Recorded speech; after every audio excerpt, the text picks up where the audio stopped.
ರಾಜ್ಯ ಸರ್ಕಾರದ ನಕಲಿ ದಲಿತ ಪ್ರೀತಿ ಬಟಾಬಯಲು. ಪಂಚಮಸಾಲಿಗಳಿಗೆ ಅವಮಾನ ಮಾಡಿದೆ ಅನ್ನುವಂಥ ವಿವಾದ ತಲೆ ಎತ್ತಾ ಇದೆ. ಈ ಇಸ್ರೋದವರು ಒಟ್ಟ ಸುಮ್ ಕುಂದ್ರಂಗಿಲ್ಲ ನೋಡ್ರಿ. ಒಂದಿಲ್ದ ಒಂದು ಸಂಶೋಧನೆ ಮಾಡ್ಕೋತಾ ಇರ್ತಾರ. ಪರಿಶಿಷ್ಟ ಜಾತಿಯ ವಿದ್ಯಾರ್ಥಿಗಳ ಸ್ಕಾಲರ್ಶಿಪ್ಗೆ ಕೊಕ್ಕೆ ಹಾಕ್ತಾ ಸಿದ್ದರಾಮಯ್ಯ ಸರ್ಕಾರ. ಈಗ ನೋಡಿದ್ರ ಬಾಹ್ಯಾಕಾಶದಾಗ ಬೀಜ ಬಿತ್ತಿ ಬೆಳಿ ಬೆಳಿತಾರಂತ.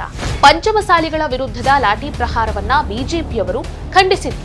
ನೀವು ರೆಡಿ ಆಗ್ರಿ, ಬಾಹ್ಯಾಕಾಶದಾಗ ಬೆಳೆದಿರೋ ಅಲಸಂದಿ ಪಾಲಕ್ ಸೊಪ್ಪು ತಿನ್ನಕಂತ. ಹಣ ರಿಲೀಸ್ ಆದ್ರೂ ಬಿಡಿಗಾಸನ್ನು ಬಿಚ್ಚಿಲ್ವಾ ಇಲಾಖೆ? ಬಾಯಿ ತೆಗೆದ್ರೆ ಸಾಕು ಕಾಂಗ್ರೆಸ್ ನಾಯಕರು ತಮ್ಮನ್ನ ತಾವು ಅಂಬೇಡ್ಕರೈಟ್ಸ್ ಅಂತ ಹೇಳಿ ಪ್ರತಿಪಾದಿಸ್ತಾರೆ. ಮೊನ್ನೆ ಪಾರ್ಲಿಮೆಂಟ್ನಲ್ಲಿ ವಿಧಾನಸಭೆಯಲ್ಲಿ ಅಂಬೇಡ್ಕರ್ ಅವರ ಭಾವಚಿತ್ರವನ್ನ ಇಟ್ಕೊಂಡು ಗಲಾಟೆ ಮಾಡಿದ್ದೇನು? ಅಂಬೇಡ್ಕರ್ ಅವರಿಗೆ ಅವಮಾನ ಮಾಡೋದು ಒಂದೇ, ದಲಿತರಿಗೆ ಅವಮಾನ ಮಾಡೋದು ಒಂದೇ ಅಂತ ಹೇಳಿ ವಿವಾದವನ್ನೇ ಸೃಷ್ಟಿ ಮಾಡಿದ್ರು. ಆದ್ರೆ ಇವರ ನಕಲಿ ದಲಿತ ಪ್ರೀತಿ ಈಗ ಬಟಾಬಯಲಾಗಿದೆ. ಸಿದ್ದರಾಮಯ್ಯ ಸರ್ಕಾರ ದಲಿತ ವಿದ್ಯಾರ್ಥಿಗಳಿಗೆ ಯಾವ ರೀತಿ ಅನ್ಯಾಯ ಮಾಡ್ತಿದೆ ಅನ್ನೋ ವಿಚಾರ ಅಂಕಿ ಅಂಶಗಳೇ ಸಮೇತ ಬಹಿರಂಗವಾಗಿದೆ. ಏನಪ್ಪ ವಿಚಾರ ಅಂತ ಅಂದ್ರೆ, ಶೈಕ್ಷಣಿಕ ವರ್ಷ ಅಂತ್ಯ ಆಗ್ತಾ ಇದ್ರು ಕೂಡ ಪರಿಶಿಷ್ಟ ಜಾತಿಯ ಅರ್ಹ ವಿದ್ಯಾರ್ಥಿಗಳಿಗೆ ಇನ್ನೂ ಕೂಡ ವಿದ್ಯಾರ್ಥಿ ವೇತನವನ್ನೇ ಕೊಟ್ಟಿಲ್ಲ ರಾಜ್ಯ ಸರ್ಕಾರ. ಅವರ ಸ್ಕಾಲರ್ಶಿಪ್ಗೆ ಕೊಕ್ಕೆ ಹಾಕಿದೆ. ಇನ್ನು ವೆರಿ ಶಾಕಿಂಗ್ ವಿಚಾರ ಏನಪ್ಪಾ ಅಂತ ಹೇಳಿದ್ರೆ, ಈ ವಿಚಾರ ಸರ್ಕಾರದ ಗಮನಕ್ಕೂ ಬಂದಿದೆ ಅಂತ ಹೇಳಿ ಖುದ್ದು ಸಮಾಜ ಕಲ್ಯಾಣ ಸಚಿವ ಡಾಕ್ಟರ್ ಎಚ್.ಸಿ. ಮಹದೇವಪ್ಪನವರು ಸದನದಲ್ಲೇ ಒಪ್ಕೊಂಡಿದ್ದಾರೆ. ಏನಪ್ಪ ಪ್ರಕರಣ ಅಂತ ಹೇಳಿದ್ರೆ, 10ನೇ ಕ್ಲಾಸ್ಗೂ ಮೊದಲು, 10ನೇ ಕ್ಲಾಸ್ ನಂತರ ಹಾಗೂ ಕೇಂದ್ರ ಪುರಸ್ಕೃತ ಮೆಟ್ರಿಕ್ ನಂತರದ ಸ್ಕಾಲರ್ಶಿಪ್ಗಾಗಿ ಕೆಲವೊಂದಿಷ್ಟು ಅರ್ಜಿಗಳು ಬಂದಿತ್ತು. ಎಷ್ಟು ಅರ್ಜಿಗಳಿಗೆ ಅನುಮೋದನೆ ಸಿಕ್ಕಿದೆ, ಇನ್ನು ಎಷ್ಟು ಹಣ ಬಿಡುಗಡೆಯಾಗಿಲ್ಲ ಅನ್ನೋದನ್ನ ನಾನು ಹೇಳ್ತೀನಿ. ಪ್ರಸಕ್ತ ಸಾಲಿನಲ್ಲಿ ಒಟ್ಟು ಅರ್ಜಿ ಸ್ವೀಕಾರ ಆಗಿದ್ದು 9,12,801. ಇನ್ನು ಅನುಮೋದನೆ ಸಿಕ್ಕ ಅರ್ಜಿಗಳು 8,07,515 ಅಪ್ಲಿಕೇಶನ್ಗಳು. ಇನ್ನು ಪಾವತಿಯಾದ ವಿದ್ಯಾರ್ಥಿ ವೇತನ 107.34 ಕೋಟಿ. ಅನುಮೋದಿಸುವುದಕ್ಕೆ ಬಾಕಿ ಇರುವಂತಹ ಅರ್ಜಿಗಳು 1,05,286 ಅರ್ಜಿಗಳು. ಈ 1 ಲಕ್ಷ ಅರ್ಜಿಗಳೇನು ಬಾಕಿ ಉಳಿದಿದೆ ಅಂತ ಹೇಳಿದ್ನಲ್ಲ, ಇದಕ್ಕೆ ಅನುಮೋದನೆ ಸಿಕ್ಕ ನಂತರ ಅಷ್ಟೇನೆ ಹಣ ಬಿಡುಗಡೆ ಆಗುತ್ತೆ. ಒಂದು ಕಡೆ ಸರ್ಕಾರದ ಬೇಜವಾಬ್ದಾರಿತನ, ನಿರ್ಲಕ್ಷ್ಯದಿಂದಾಗಿ 1 ಲಕ್ಷ ವಿದ್ಯಾರ್ಥಿಗಳ ಬಾಳು ಒಂದು ರೀತಿ ಅತಂತ್ರವಾಗಿದೆ ಅಂದ್ರೂ ಕೂಡ ತಪ್ಪಾಗ್ಲಿಕ್ಕಿಲ್ಲ. ಎಪಿಐ ಮೂಲಕ ಎನ್ಸಿಪಿ ಪೋರ್ಟಲ್ಗೆ ಹಣವನ್ನ ವರ್ಗಾವಣೆ ಮಾಡಬೇಕು ಅಂತ ಹೇಳಿ ಕೇಂದ್ರ ಸರ್ಕಾರ ಆಲ್ರೆಡಿ ನಿರ್ದೇಶನವನ್ನ ನೀಡಿದೆ. ಆದ್ರೆ ಶೈಕ್ಷಣಿಕ ವರ್ಷ ಅಂತ್ಯ ಆಗ್ತಾ ಬಂದ್ರೂ ಕೂಡ ರಾಜ್ಯ ಸರ್ಕಾರ ಈ ಪ್ರೊಸೆಸ್ ಅನ್ನ ಇನ್ನೂ ಕೂಡ ಕಂಪ್ಲೀಟ್ ಮಾಡಿಲ್ಲ. ಇದರಿಂದ ಲಕ್ಷಾಂತರ ಸಂಖ್ಯೆಯ ವಿದ್ಯಾರ್ಥಿಗಳು ವಿದ್ಯಾರ್ಥಿ ವೇತನದಿಂದ ವಂಚಿತರಾಗಿದ್ದಾರೆ. ಪರಿಶಿಷ್ಟ ಜಾತಿಯ ವಿದ್ಯಾರ್ಥಿಗಳಿಗೆ ರಾಜ್ಯ ಯೋಜನೆಯಡಿ 1ರಿಂದ 8ನೇ ತರಗತಿ ವಿದ್ಯಾರ್ಥಿಗಳಿಗೆ 114.63 ಕೋಟಿಯನ್ನ ಮೀಸಲಿಡಲಾಗಿದೆ. ಅಕ್ಟೋಬರ್ ವರೆಗೆ 0.39 ಕೋಟಿ ಬಿಡುಗಡೆ ಆಗಿದೆ. ಇದರಲ್ಲಿ ಇಲ್ಲಿವರೆಗೂ ಕೂಡ ನಯಾ ಪೈಸೆನ ಖರ್ಚು ಮಾಡಿಲ್ಲ.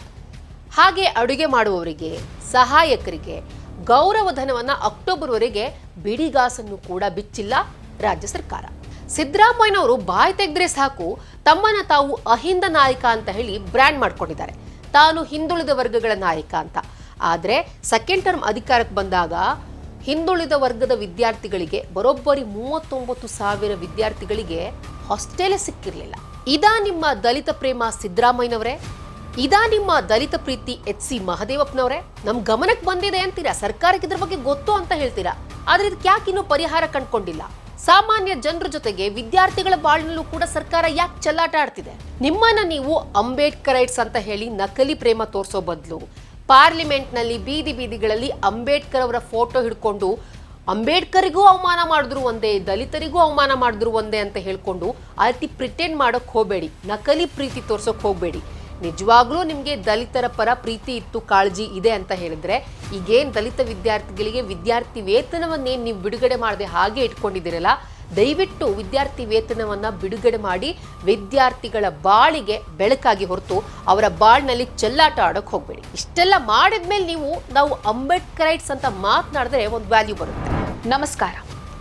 ಒಂದ್ ಕಡೆಯಿಂದ ಕಾಂಗ್ರೆಸ್ ಸರ್ಕಾರ ದಲಿತ ವಿದ್ಯಾರ್ಥಿಗಳಿಗೆ ಸ್ಕಾಲರ್ಶಿಪ್ ಅನ್ನ ನೀಡ್ತಾ ಇಲ್ಲ ಅನ್ನುವಂಥ ಮಾತು ಕೇಳಿ ಬರ್ತಾ ಇದ್ರೆ, ಇನ್ನೊಂದು ಕಡೆ ಪಂಚಮಸಾಲಿಗಳ ಮೇಲೆ ಲಾಠಿ ಪ್ರಹಾರವನ್ನ ನಡೆಸಿದ್ದಂತಹ ಪೊಲೀಸ್ ಅಧಿಕಾರಿಗೆ ಬಹುಮಾನವನ್ನ ನೀಡುವುದರ ಮೂಲಕ ಪಂಚಮಸಾಲಿಗಳಿಗೆ ಅವಮಾನ ಮಾಡಿದೆ ಅನ್ನುವಂಥ ವಿವಾದ ತಲೆ ಎತ್ತಾ ಇದೆ. ಮೊನ್ನೆ ಪಂಚಮಸಾಲಿ ಸಮುದಾಯದವರಿಗೆ 2A ಮೀಸಲಾತಿಯನ್ನ ನೀಡಬೇಕು ಅಂತ ಹೇಳಿ ಲಿಂಗಾಯತರು ಹೋರಾಟವನ್ನ ನಡೆಸುತ್ತಿದ್ರು. ಈ ಸಂದರ್ಭದಲ್ಲಿ ಹೋರಾಟವನ್ನ ಮಾಡ್ತಿದ್ದವರ ಮೇಲೆ ಬೆಳಗಾವಿ ನಗರದ ಪೊಲೀಸ್ ಇನ್ಸ್ಪೆಕ್ಟರ್ BR ಗಡ್ಡೇಕರ ಅವರು ಲಾಠಿ ಪ್ರಹಾರವನ್ನ ನಡೆಸಿದ್ರು. ಹೋರಾಟಗಾರರ ಜೊತೆ ಅಮಾನವೀಯವಾಗಿ ವರ್ತಿಸಿದ್ರು. ಈ ರೀತಿಯಾಗಿ ಮಾನವೀಯತೆಯೇ ಇಲ್ಲದೆ ಲಾಠಿ ಪ್ರಹಾರವನ್ನ ನಡೆಸಿದಂತಹ BR ಗಡ್ಡೇಕರ ಅವರಿಗೆ ಸುವರ್ಣಸೌಧದಲ್ಲಿ ನಡೆದ ಚಳಿಗಾಲದ ಅಧಿವೇಶನದಲ್ಲಿ ಉತ್ತಮ ಕರ್ತವ್ಯ ನಿರ್ವಹಣೆಗಾಗಿ 10,000 ರೂಪಾಯಿ ಬಹುಮಾನವನ್ನ ನೀಡಿದ್ದಾರೆ. ಈ ವಿಚಾರದ ಕುರಿತು ಬಿಜೆಪಿ ನಾಯಕ ಬಸನಗೌಡ ಪಾಟೀಲ್ ಯತ್ನಾಳ್ ಒಂದು ಟ್ವೀಟ್ ಅನ್ನ ಮಾಡಿದ್ದಾರೆ. ಕೆಜೆ ಹಳ್ಳಿ ಗಲಭೆ ಪ್ರಕರಣದಲ್ಲಿ ಒಂದು ಕೋಮಿನ ತಪ್ಪಿತಸ್ಥರ ವಿರುದ್ಧ ಪ್ರಕರಣವನ್ನ ಕೈಬಿಡಬೇಕು ಎನ್ನುವಂತಹ ಶಿಫಾರಸನ್ನ ಬಹುತೇಕ ಒಪ್ಪಿಕೊಂಡಿದ್ದ ಸರ್ಕಾರ ಇಂದು ಪಂಚಮಸಾಲಿಗಳ ನೆತ್ತರು ಹರಿಸಿದವರಿಗೆ ಬಹುಮಾನವನ್ನ ಘೋಷಣೆ ಮಾಡಿದೆ ಅಂತ ಎಕ್ಸ್ ನಲ್ಲಿ ಪೋಸ್ಟ್ ಮಾಡಿದ್ದಾರೆ. ಪಂಚಮಸಾಲಿಗಳ ವಿರುದ್ಧದ ಲಾಠಿ ಪ್ರಹಾರವನ್ನ ಬಿಜೆಪಿಯವರು ಖಂಡಿಸಿದ್ರು. ಇದಕ್ಕೆ ಪ್ರತಿಕ್ರಿಯಿಸಿದಂತಹ ಜಿ ಪರಮೇಶ್ವರ್ ಅವರು ಲಾಠಿ ಪ್ರಹಾರ ಮಾಡದೆ ಮುತ್ತು ಕೊಡಬೇಕಿತ್ತ ಅಂತ ಕೇಳಿದ್ರು. ಇನ್ನು ಸಿಎಂ ಸಿದ್ದರಾಮಯ್ಯನವರು ಪಂಚಮಸಾಲಿಗಳಿಗೆ ಮೀಸಲಾತಿಯನ್ನ ನೀಡೋದಕ್ಕೆ ಸಾಧ್ಯನೇ ಇಲ್ಲ ಅಂತ ಹೇಳಿದ್ರು.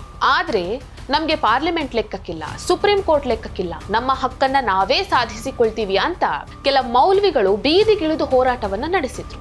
ಆಗ ಅವರ ವಿರುದ್ಧ ನೀವು ಕ್ರಮವನ್ನ ಕೈಗೊಂಡ್ರ ಸಿದ್ದರಾಮಯ್ಯನವರೇ, ಪರಮೇಶ್ವರ್ ಅವರೇ? ಈ ರೀತಿಯ ಓಲೈಕೆ ರಾಜಕಾರಣವನ್ನ ನೋಡಿದಾಗ, ಈ ಎಲ್ಲಾ ಘಟನೆಗಳನ್ನ ನೋಡಿದಾಗ ಯತ್ನಾಳ್ ಅವರ ಮಾತಿಗೆ ಪುಷ್ಟಿ ಸಿಕ್ಕ ಹಾಗೆ ಕಾಣಿಸುತ್ತೆ. ಆರೋಪಗಳು ಪ್ರತ್ಯಾರೋಪಗಳು ಇದ್ದಿದ್ವ. ಅವ್ರಿಗೋಸ್ಕರ ಇವ್ರು ಇಲ್ಲಿ ಸ್ಟ್ರೈಕ್ ಮಾಡೋದು, ಇವ್ರಿಗೋಸ್ಕರ ಅವ್ರು ಎಲ್ಲೋ ಸ್ಟ್ರೈಕ್ ಮಾಡೋದು, ಇವೆಲ್ಲ ಕಾಮನ್ ಆಗ್ಬಿಟ್ಟವ. ಬರೀ ಇಂಥವ ಕೇಳ್ಕೊತಿದ್ರೆ ನಡೀತೈತೇನ್ರಿ? ಇದಕ್ಕಿಂತ ಒಂದು ಇಂಟ್ರೆಸ್ಟಿಂಗ್ ಸುದ್ದಿ ಹೇಳ್ತೀನಿ ಕೇಳ್ರಿ. ಅವೆರಡು ಇರ್ಲಿ, ಇದನ್ನೊಂದು ಕೇಳಿಸ್ಕೊರಿ. ಈ ಇಸ್ರೋದವರು ಒಟ್ಟ ಸುಮ್ ಕುಂದ್ರಂಗಿಲ್ಲ ನೋಡ್ರಿ. ಒಂದಿಲ್ದ ಒಂದು ಸಂಶೋಧನೆ ಮಾಡ್ಕೋತಾ ಇರ್ತಾರ. ಭೂಮಿ ಮ್ಯಾಲೂ ಏನೇನ್ರೇ ಮಾಡ್ತಾರ, ಚಂದ್ರಗ್ರಹಕ್ಕೂ ಹೋಗ್ತಾರ, ಬಾಹ್ಯಾಕಾಶದಾಗ ಹೊಸದ ಏನಾರೇ ಮಾಡ್ತಾರ, ಮಂಗಳ ಗ್ರಹಕ್ಕೂ ಹೋಗ್ತಾರ. ಬಟ್ ಎಲ್ಲಾ ಕಡೆ ಹೋಗಾಕ ಇರ್ತಾರ. ಹಂಗ ಹೋಗಿ ಭಾರತದ ಹೆಸರ ಜಾಸ್ತಿನ ಬೆಳೆಸ್ಯಾರ. ಈಗ ಮತ್ತೊಂದು ಹಂತದ ಕೆಲಸಕ್ಕ ಕೈ ಹಾಕ್ಯಾರ. ಈಗ ನೋಡಿದ್ರ ಬಾಹ್ಯಾಕಾಶದಾಗ ಬೀಜ ಬಿತ್ತಿ ಬೆಳಿ ಬೆಳಿತಾರಂತ. ಅಲಸಂದಿ ಮತ್ತ ಪಾಲಕ್ ಸೊಪ್ಪಿನ ಗಿಡ ಹಚ್ತಾರಂತ. ಅಲ್ಲಿ ಎಷ್ಟು ಪ್ರಮಾಣದಾಗ ನೀರ್ ಐತಿ, ಒಂದು ಬೆಳಿ ಬೆಳೆಸೋಷ್ಟು ಶಾಖ ಐತೇನು, ಬೆಳಿ ಬೆಳಿಬಹುದೇನು ಅಂತೆಲ್ಲ ಸಂಶೋಧನೆ ಮಾಡೋರದಾರಂತ. ಇದಕ್ಕಂತ ಹೇಳಿ ಅವರು PSLV C-60 ಅಂತ ಹೇಳಿ ಒಂದು ರಾಕೆಟ್ ಬಿಡಾಕತ್ತಾರ. ಇದೆಲ್ಲಾ ರೀತಿ ಅಧ್ಯಯನ ಮಾಡ್ಕೊಂಡು ಬರೋದೈತಿ. ಆದಷ್ಟು ಬೇಗ ಸಿಹಿ ಸುದ್ದಿ ಕೊಡ್ತಾರ ಅನ್ನೋ ಗ್ಯಾರಂಟಿ ಎಲ್ಲರಿಗೂ ಐತಿ. ನೀವು ರೆಡಿ ಆಗ್ರಿ ಬಾಹ್ಯಾಕಾಶದಾಗ ಬೆಳೆದಿರೋ ಅಲಸಂದಿ ಪಾಲಕ್ ಸೊಪ್ಪು ತಿನ್ನಾಕಂತ. ಭೂಮಿ ಮೇಲೆ ಬೆಳೆದಂಗ ಟೇಸ್ಟ್ ಇರ್ತೈತೋ ಅಥವಾ ಬ್ಯಾರೆ ಟೇಸ್ಟ್ ಇರ್ತೈತೋ ಗೊತ್ತಿಲ್ಲ.